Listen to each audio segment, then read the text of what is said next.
Another Megatron. No complaints here. Hello, my baby. Hello, my honey. Hello, my ragtime gal. Son, you've kissed my wife. Baby, my heart's on fire. Siege brought back the Autobot leader with Voyager Optimus Prime, so it's only fair they brought back the Decepticon leader, Megatron. The gray, helmet-headed tough guy with a bazooka strapped to his arm. There isn't much to say about the boxes. For the Siege character line, they've scaled back on the size, but you can still see Megatron inside the box, along with his accessories, with character art splashed on the side panels, and photographs of all modes on the back.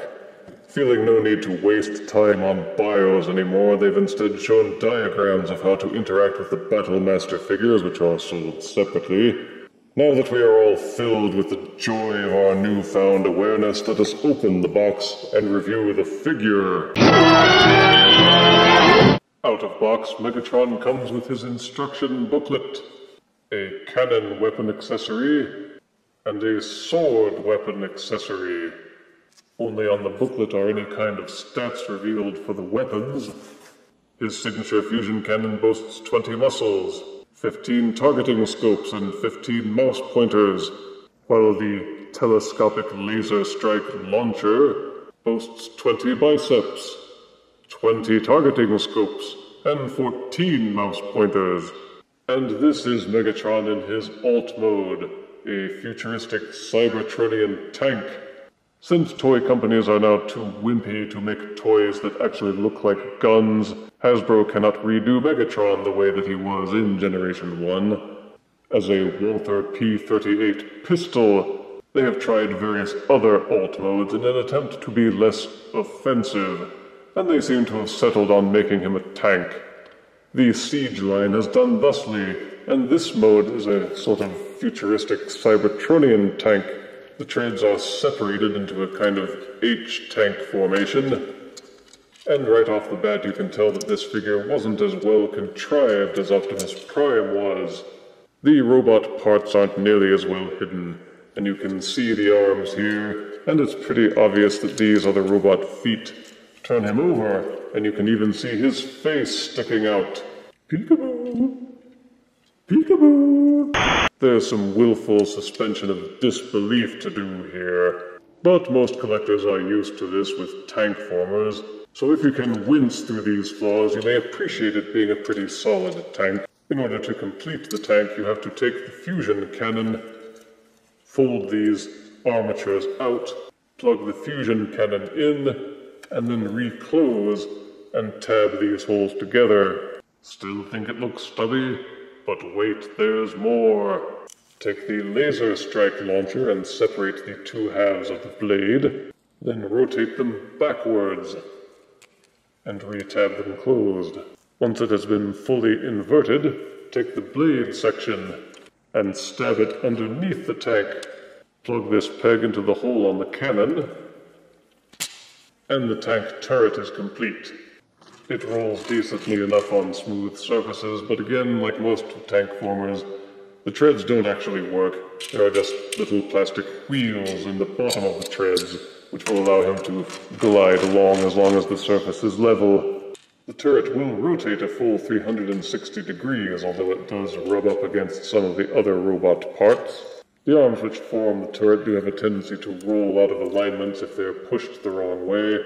The back section with the feet holds together all right, but the front treads tend to rotate up and down if you put too much pressure on them.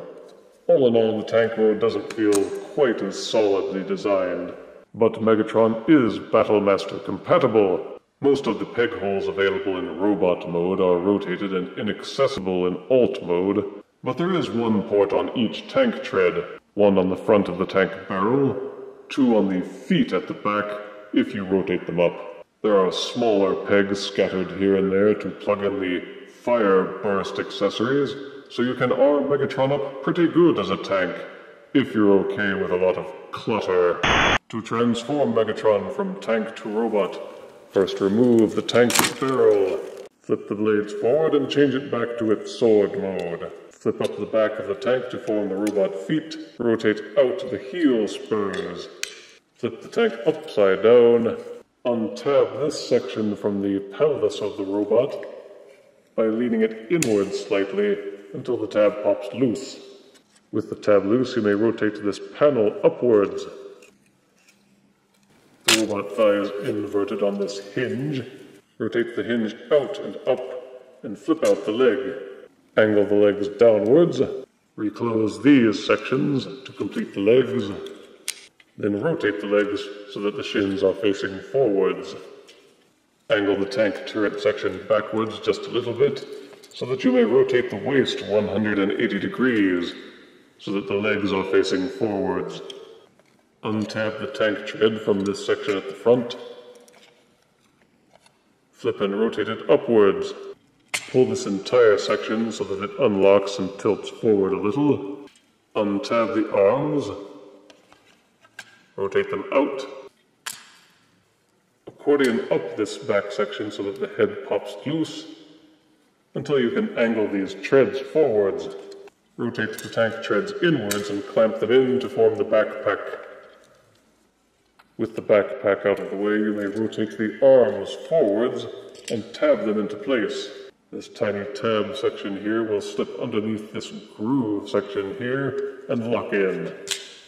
Rotate the fusion cannon so that the gun is facing forwards. Angle the rear section back and downwards until it locks back into place, and angle the backpack down and tab it in. Flip out the robot hands from the forearms.